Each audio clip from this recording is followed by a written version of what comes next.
Diana Tamain no colabora con el proceso de transparencia electoral. Gustavo Yalc no volverá al Consejo de la Judicatura. Microciclo de la selección ecuatoriana está en marcha. Cierre de playas por derrame petrolero en Israel.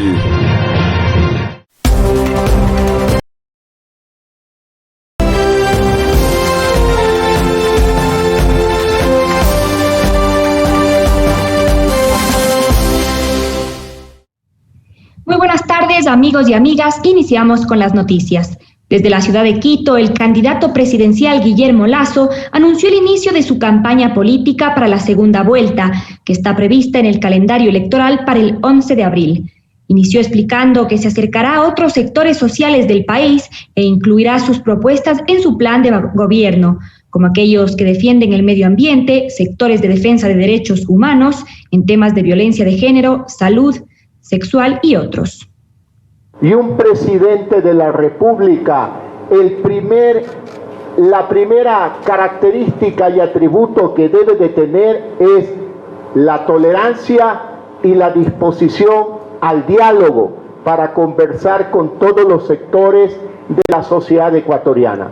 Dedicaré gran parte de mi tiempo de campaña de segunda vuelta electoral a conversar con todos estos sectores. Lasso también anunció que su candidato a la vicepresidencia, Alfredo Borrero, empezará una gira por Colombia y luego por Chile para conocer las experiencias que tienen esos países en adquisición de vacunas. Queremos ver qué ha hecho Chile, cuál es la diferencia con lo que ha propuesto este gobierno y con esas experiencias proponer nuestro plan de vacunación de al menos 9 millones de ecuatorianos en 100 días de gobierno. Eso es posible, amigos. Además, dijo que mantendrá su brazo extendido para el diálogo con las fuerzas políticas, como con el candidato presidencial de Pachacutic, Yacu Pérez, y habló sobre su posible presencia mañana en la marcha convocada por el movimiento indígena. Y ya respondí esa pregunta. Si me invita, yo estaré ahí. ¿Para mañana? Sí, no tengo ningún problema, pero obviamente tiene que haber una invitación. Yo no me voy a meter en ningún lugar donde no soy invitado. La manifestación del movimiento indígena llegará a Quito mañana y se espera un pronunciamiento del candidato a la presidencia, Yacu Pérez. Tras las denuncias de un supuesto fraude electoral por parte de Pachacutic, la dirigencia del movimiento indígena, especialmente la Ecua Runari, moviliza sus bases hacia Quito. La marcha salió desde Loja el 18 de febrero y hoy pasaron por la provincia de Cotopaxi. Durante el trayecto, el candidato dio detalles de las acciones que desarrollará cuando llegue a la capital. Escuchemos. Mañana a partir de las 9 de la mañana salimos desde Cutulagua, rumbo al Arbolito, a presentar algunas acciones, más peritajes en la Fiscalía General de la Nación, y luego iremos al CNE, al TC, al Tribunal Contencioso, para presentar las informaciones. Tenemos una agenda súper apretada. El próximo 10 de marzo, la CONAIE se reunirá para definir a quién apoyará en la segunda vuelta electoral. En un comunicado, la directiva de la CONAIE explicó que de momento descarta su apoyo a Andrés Arauz o a Guillermo Lasso, pero no cierra del todo la puerta a una alianza. Esto debido a que el candidato a la presidencia por Pachacutic, Yacu Pérez, prepara una apelación a los resultados del Consejo Nacional Electoral. En esta reunión también se planificará la agenda legislativa de los asambleístas electos por movimientos de unidad plurinacional Pachacutic en la Asamblea Nacional. Ahora les contamos que la misión de observadores electorales de la OEA presentó su informe preliminar de la primera vuelta del 7 de febrero, en el que se mostraron preocupados de que otras autoridades estatales pretendan asumir funciones de la función electoral. Esto en respuesta a las acciones de la Fiscalía General y de la Contraloría del Estado para investigar el sistema informático del Consejo Nacional Electoral. El contralor Pablo Celi solicitó al CNE que apruebe una resolución que le posibilite iniciar una auditoría informática antes de que se realice el balotaje. Y la noche del sábado se conoció que el juez de la Corte Nacional de Justicia autorizó a la Fiscalía a proceder al registro y la retención de la base de datos que reposa en el servidor informático del CNE. Sobre este mismo tema, el consejero Luis Verde Soto señaló en su cuenta de Twitter que la presidenta del organismo electoral, Diana Atamaint, no habría enviado la información solicitada por la Fiscalía sobre el sistema informático del CNE. Según él, con esta decisión se había roto el acuerdo al que llegaron ayer las autoridades del CNE para cooperar con esa institución. Además, exige la inmediata entrega de los archivos solicitados. Ahora pasamos a otra información y les contamos que la jueza Cecilia Simbaña declaró improcedente la acción extraordinaria de protección planteada contra el Consejo de Participación Ciudadana y Control Social por el expresidente del Consejo de la Judicatura, Gustavo Yalc, y 4 exvocales. Con este recurso buscaban que se declaren vulnerados los derechos constitucionales y pretendían que se les restituya en el cargo, del que fueron cesados en 2018 por el Consejo de Participación Ciudadana Transitorio, que era presidido por Julio César Trujillo. La actual presidenta del Consejo de Participación, Sofía Almeida, asistió a la audiencia y a su salida explicó que la jueza tomó en cuenta todas las denuncias que se presentaron en el 2018, que sirvieron de base para la cesación de funciones de los 5 exfuncionarios. En otro tema, el presidente del Colegio de Médicos de Pichincha, Víctor Álvarez, presentó un estudio estadístico elaborado por la entidad, en el que se detalla que en Pichincha cada hora 18 personas se contagian de COVID-19 y 17 pertenecen a la capital.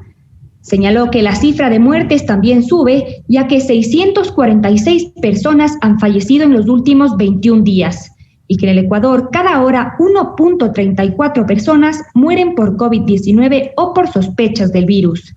Álvarez además dijo que de momento no se hacen ni 1 millón de pruebas PCR, y remarcó que esto es un grave problema porque no se sabe la situación real de la pandemia.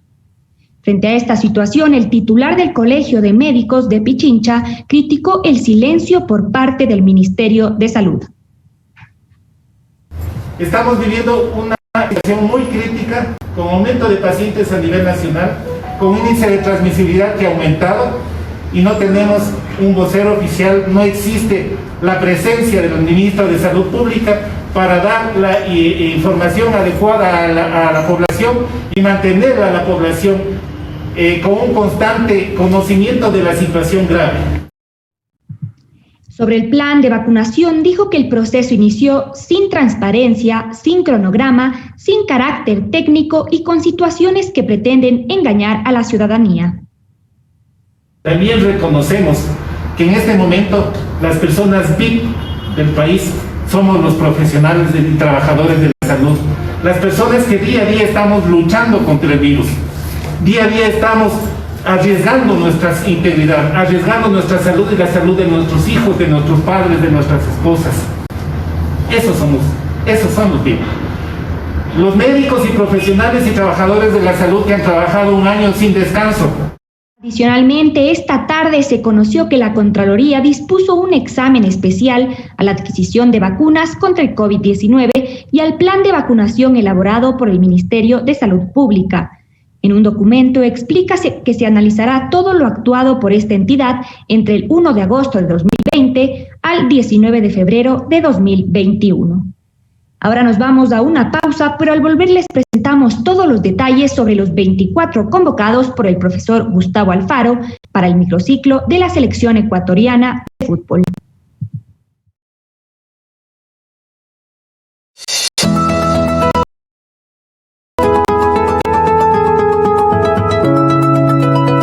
En tiempo de mucha información es necesario verificar todo lo que compartimos.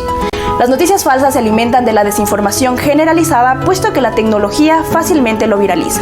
En la actualidad vivimos en el mundo de la era digital, en donde podemos encontrar desinformación en todos lados. No se trata de convencer al usuario, sino que se trata de mostrar todas las aristas sobre un tema y que sea la audiencia la que genere su propio criterio. La capacitación de los alumnos como verificadores ha sido crucial para la carrera de periodismo.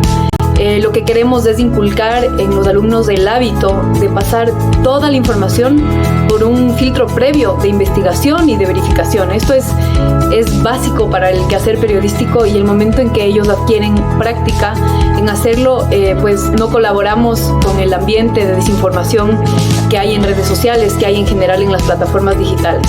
En esta era digital es vital saber qué es cierto y qué no. Por esta razón, los estudiantes de la carrera de periodismo de la UDLA verificarán la información y el discurso político, porque tener una información de calidad y con veracidad es el derecho de todos.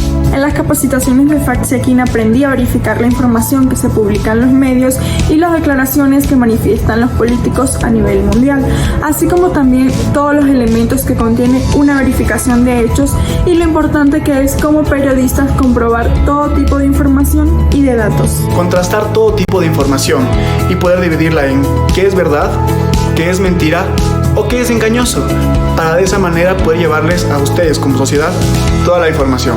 How do we know what's true and how do we know what's false? This is what fact-checking journalism is all about.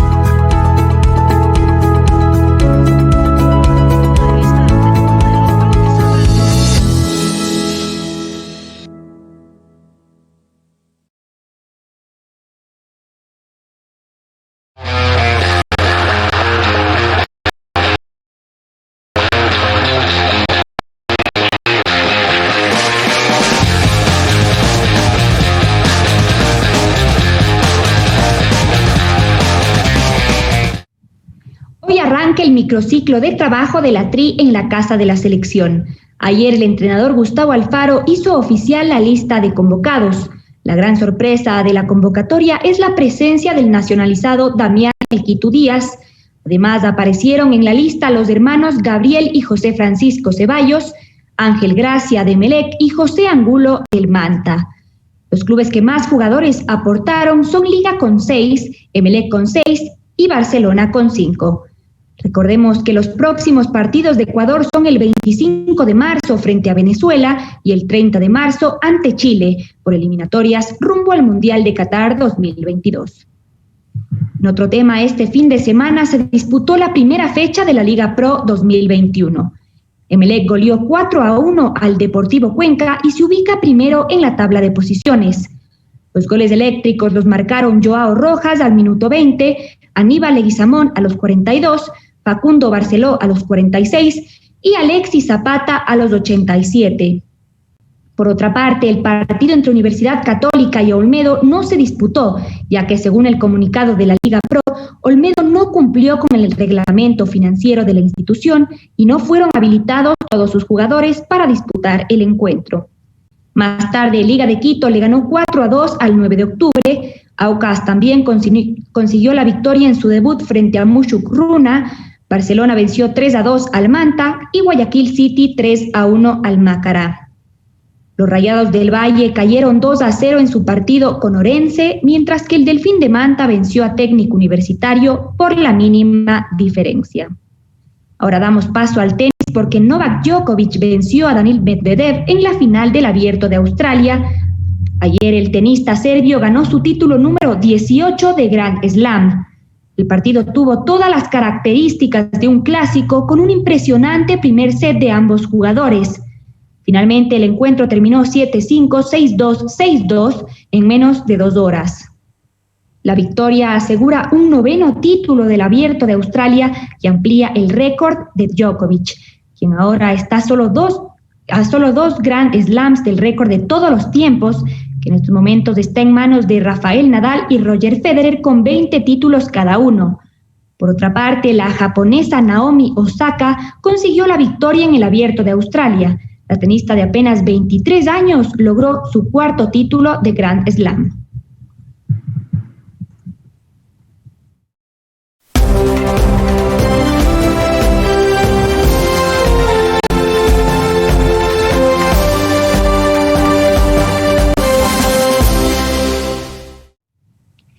Protestas masivas en Myanmar a pesar de una advertencia de la junta militar.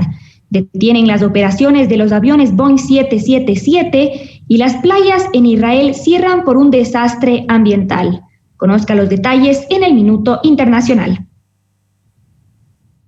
Protestas masivas acuden a Myanmar. Esto luego del fin de semana más violento desde que comenzaron las manifestaciones al golpe el pasado 1 de febrero. Activistas convocaron a la protesta a pesar de la advertencia de la Junta Militar de que los manifestantes sufrirán pérdidas de vidas si se enfrentan a las fuerzas de seguridad.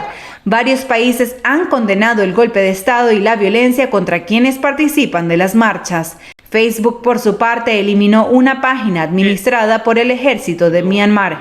Según la red social, la cuenta ha incitado a la violencia en varias ocasiones.